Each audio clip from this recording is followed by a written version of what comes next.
नमस्कार दोस्तों, मैं doctor Sanjog Mekewar. I am an interventional spine and pain physician working in Pune and also the director of Jeevisha Spine Pain and Regenerative Clinic.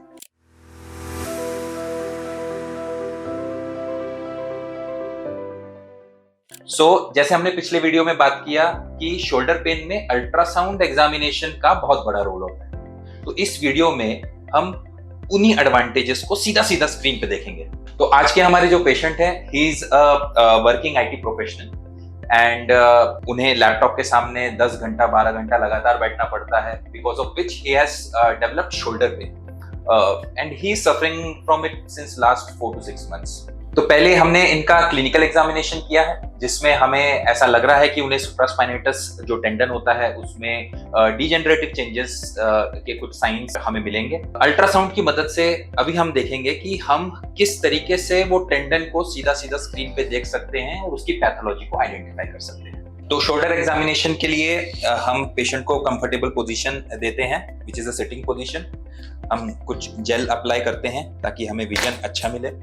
This is the probe that is used and this is our MyLab X5 sonography machine। अगर हम एक एक करके कुछ structures देखेंगे जिससे कि आपको पता चलेगा कि इस टेक्निक का क्या फायदा है।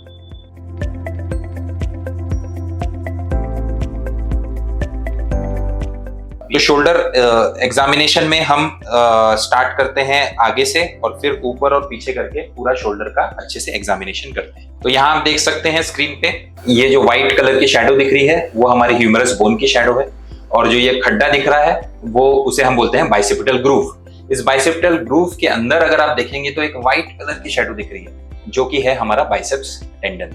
उसी तरह जब हम अंदर की साइड में घुस के देखेंगे शोल्डर के अंदर, तो ये जो मसल आपको जो दिख रही है, ये जो टेंडन जो दिख रहा है, उसको हम बोलते हैं सबस्कैपुलरिस टेंडन, जो कि बहुत ही इंपॉर्टेंट स्ट्रक्चर है शोल्डर जॉइंट के फॉर्मेशन में। अभी अल्ट्रासाउंड का जो फायदा जो है and over that of x-ray and MRI is that कि हम शोल्डर की मूवमेंट्स के साथ होने वाली जो पैथोलॉजीज है या शोल्डर की मूवमेंट्स के साथ प्रेजेंट करने वाली पैथोलॉजीज को भी आइडेंटिफाई कर सकते हैं। एक एग्जांपल की तरह जस्ट यहाँ पे दिखाऊंगा। तो हाथ आप यहाँ चिपका के रखिए और थोड़ा सा बाहर और अंदर का मूवमेंट कीजिए।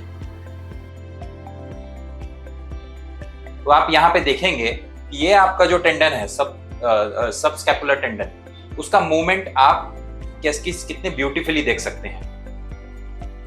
यस, बाहर कीजिए, अंदर कीजिए, यस, बाहर, अंदर। तो कुछ पैथोलॉजीज हैं जैसे कि फ्रोजन शोल्डर, जिसमें कि आपका ये जो मूवमेंट है टेंडन का ये रिस्ट्रिक्ट हो जाता है। देयर आर अदर पैथोलॉजीज जैसे कि बर्साइटिस, जैसे मैंने बोला था एंटीरियर पेन का बहुत इंपॉर्टेंट कॉज है। उस कंडीशन में हमें यहाँ पे फ्लूइड कलेक्शन बहुत ही इजीली आइडेंटिफाई हो जाता है। तो इस तरीके की पैथोलॉजीज जो है वो हम बहुत ही इजीली अल्ट्रासाउंड की मदद से आइडेंटिफाई कर सकते हैं। इन पेशेंट्स में हमें जो आइडेंटिटी देखना है वो है सुप्रास्पाइनेटस टेंडन। वो मैं बताता हूँ आपको किस तरीके से देख सकते हैं। अभी आप पीछे की जेब में हाथ रखने जैसे हाथ रखिए, यस, शाबाश। अभी जैसे मैंने बताया था आपको पिछले वीडियो में, आपका सुप्रास्पाइनेटस टेंडन जो है वो स्कैपुला बोन से आते हुए यहाँ इस हड्डी में अटैच हो रहा है। तो उस प्रोब को हम उसी तरीके से रखते हैं और सामने जो टेंडन दिखता है वो है आपका सुप्रास्पाइनेटस टेंडन। ओके, और ये सुप्रास्पाइनेटस टेंडन के ऊपर आप एक ब्लैक कलर का एक कलेक्शन देख सकते हैं, that is your SASD bursitis. और ये बहुत ही इंपॉर्टेंट, बहुत ही कॉमन कॉज है शोल्डर पेन के लिए, जिसे हम बोलते हैं इम्पिंजमेंट सिंड्रोम। तो इन पेशेंट का जो पेन जो है वो हमने अल्ट्रासाउंड की मदद से उसका कॉज बहुत ही इजीली फाइंड आउट कर लिया है, which is impingement syndrome secondary to SASD bursitis.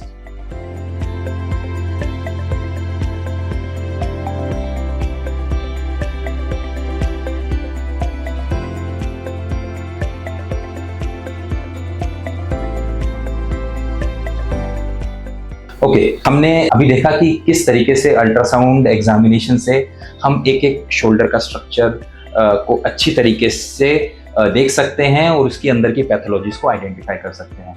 In patients में जो डायग्नोसिस हमने पाया है with the help of ultrasound is कि इन्हें एसी जॉइंट, एक्रोमियोक्लेविकुलर जॉइंट का माइल्ड आर्थराइटिस है, जिसके वजह से उनका सुप्रास्पाइनेटस टेंडन जो है वो जॉइंट के नीचे अटक रहा है और उसके वजह से उनके जो शोल्डर में पानी की पुट्टी रहती है जिसे हम बरसा बोलते हैं उसमें सूजन आ गई है और ये इनका शोल्डर पेन का कारण है। तो दोस्तों, अगर आप भी शोल्डर पेन से पीड़ित हैं और बहुत कुछ उसके लिए ट्रीटमेंट ले चुके हैं, उसका कुछ इलाज नहीं हो पा रहा है, उसका डायग्नोसिस नहीं हो पा रहा है, तो आप हमें मैसेज कर सकते हैं, आप हमें कांटेक्ट कर सकते हैं। हम डेफिनेटली खुश होंगे अगर आपकी दर्द को हराने की जर्नी में हम आपका साथ दे सकें। Thank you.